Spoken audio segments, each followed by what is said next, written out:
She is, I'd like to say, the Cork version of Jim Carrey. Yeah? Is that good? So I want you guys to absolutely, just before we start, right? You could go to see Michael McIntyre and all these fucking highty-tighty comics in a massive stadium with hundreds of thousands of seats, and you're sat in the back, cold, with a piss-poor pint, not able to hear what they're saying, and just hearing laughter about a mile ahead of you. Tonight isn't that kind of night. We're grassroots comedy. Everybody here absolutely loves comedy, and they do it for the love of it. And we really, really get behind them and support them in the Coco Club. Anybody who's been here before knows exactly the atmosphere we like. So whenever a comic's coming up, I want you to be as loud and as boisterous and as exactly as possible. The Iowan will know this. So as soon as I start saying a comic's name, I want a massive round of applause, starting from this side of the room and moving all the way over. So let's hear it for Don McDonough!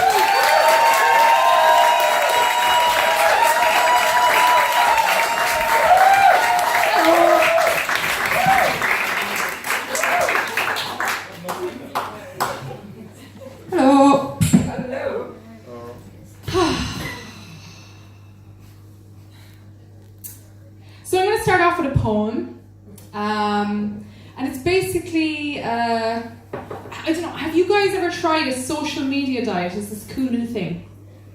You've tried it? Yeah, how did it go? Still on it. Really? Round of applause for this guy, he's amazing.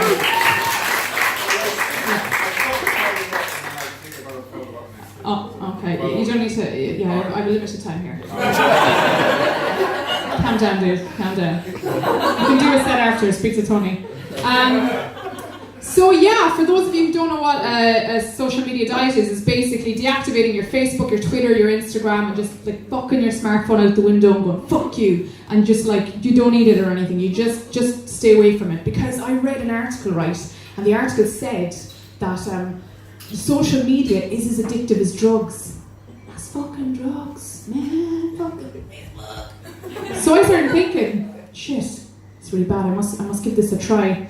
But no one talks about what happens when you go cold turkey. What happens when you no longer have that outlet. What happens when you can no longer Facebook stalk people, or, you know, stalk people, stalk, which is kind of generally what I used to do. By the way, I am back on Facebook and Instagram and all that as well, so, you know, like my page if you want, you know.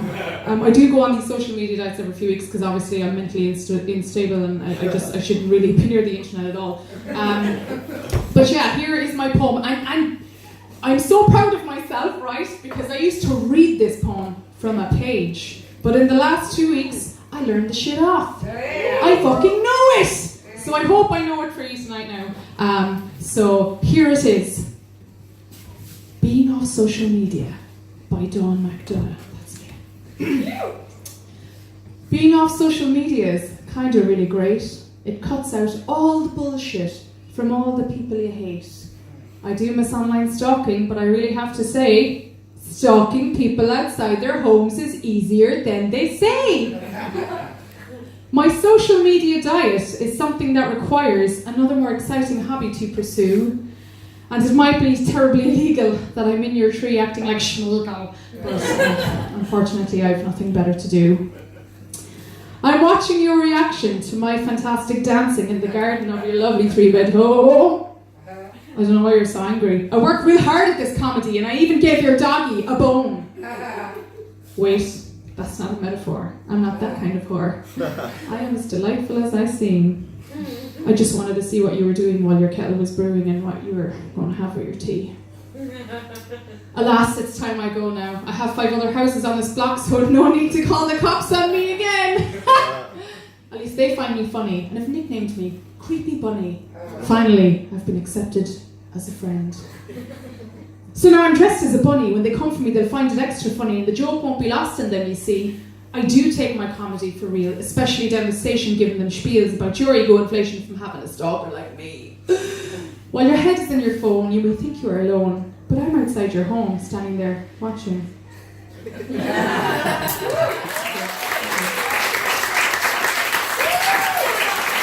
remember it! For those of you who don't know me, my name is Dawn. Yes, I am a morning person. And a lot of people like to get up at my crack.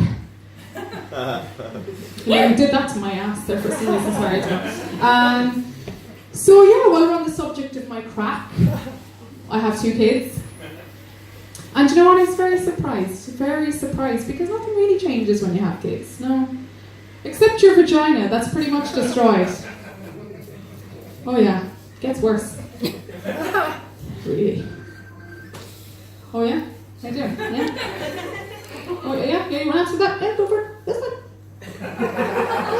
You can answer it, it's fine. You're like, fuck off, you bitch. So anyway, back to my destroyed vagina, everyone. You know, I just twerking, right? Twerking. Just twerking. Just wanted to say the word. Having kids is the only reason I can't twerk, and it's not because my uterus might fall out of me, because it will. I'm actually afraid another child might fall out of me. I'm done. I am 100% fucking done. And why would I have any more? I have exactly what I always wanted. I have 1 boy, 1 girl. I can literally cross them off my bucket list. The bucket being my vagina, of course. Disgusting.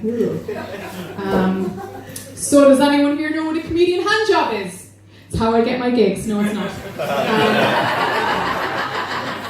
A comedian hand job is what I call it. When a comedian, they write their set on their hands, so in case they get distracted by the fucking sexy audience, and they're like, oh no, you're so beautiful, what was I going to say?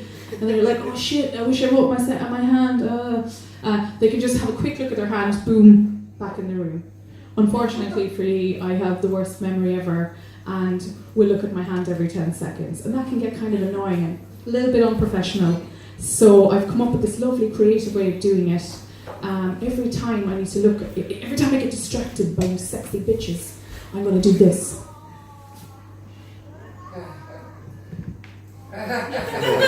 There it is. Hang on. Stop washing your hands, you stupid bitch. It's a good one. A very, very good one. So I think we all suffer from anxiety from time to time. Some people more than others. And for me, the worst part about having anxiety, which stand-up comedy does fucking wonders for it, by the way. Not really. The worst part of it is not being able to sleep. You know, it could go for nights and nights on end, and I get no sleep, and it becomes this fucking vicious circle of doom. So last night, right, I couldn't sleep, because I was freaking out. And I thought, as I was lying there in my bed, I went, if Forrest Gump was diabetic, that would have been really shit for him. Then I started thinking, right, technically, if I think about penis a lot, does that make me a dickhead? Then, do you know what people always say? Oh, don't worry about it. There's plenty more fish in the sea. Not according to global warming, there's not. Now they're all on the fucking internet. Where the fuck they got there, I don't know. I'm married, so I don't have to worry about that. But yeah, so I was lying there freaking out about all this real life, real world shit. And I thought, I was lying there in the dark. I thought, fuck, be awful shit to be blind. But what if you were blind and allergic to dogs? I love how someone just went, oh. It was like that wasn't kind of funny, but I sympathise with that blind person who may be allergic to dogs. Oh. But yeah, so I was lying there thinking about all this like real life shit, and I thought, if I piss on my electric blanket, will I die? And here I am, ladies and gentlemen. Thank you. That's actually a bow as well, but you know, after having kids and shit, can't really do it right anymore. So yeah, anxiety even got me kind of, like I used to have anxiety even when it comes to words. You know when you hear a word and you go, well that means that, I'll never have to look up the meaning of that, because that definitely means that. Then you discover you've been living a fucking lie. For example, Homo sapien does not mean gay snake. I know, it should, but it doesn't. Paraphernalia does not mean paranoid paedophile. It should, but it doesn't. And falafel waffle is not a strange sexual act where you do this to someone's balls or anus. It's actually chickpeas, bit of potato, some herbs, really nice, and they actually do roll up into balls, so that was kind of, was a little bit of a connection there with what I thought it meant, so in a way, it turned out okay. Even some terms of phrase as well got me, like passive-aggressive. I always thought that passive-aggressive meant hitting someone with the intent to miss. For example, here, beautiful man, come sit here on the stool for me. I will destroy you, be careful how you move. Passive-aggressive, for example. Hiya! Hiya! Hitting someone with the intent to miss. Sit back there now, you're stealing my limelight, thank you.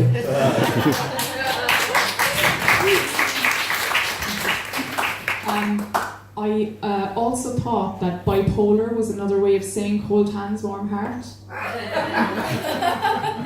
Yeah, now, wouldn't it be very fucking embarrassing, right? Just saying. If someone is to be describing themselves as a passive-aggressive bipolar for 15 years, but the last 5 turned out to be true for me, so it all worked out in the end. Thank you very much. I've been done, you've been great, thank you!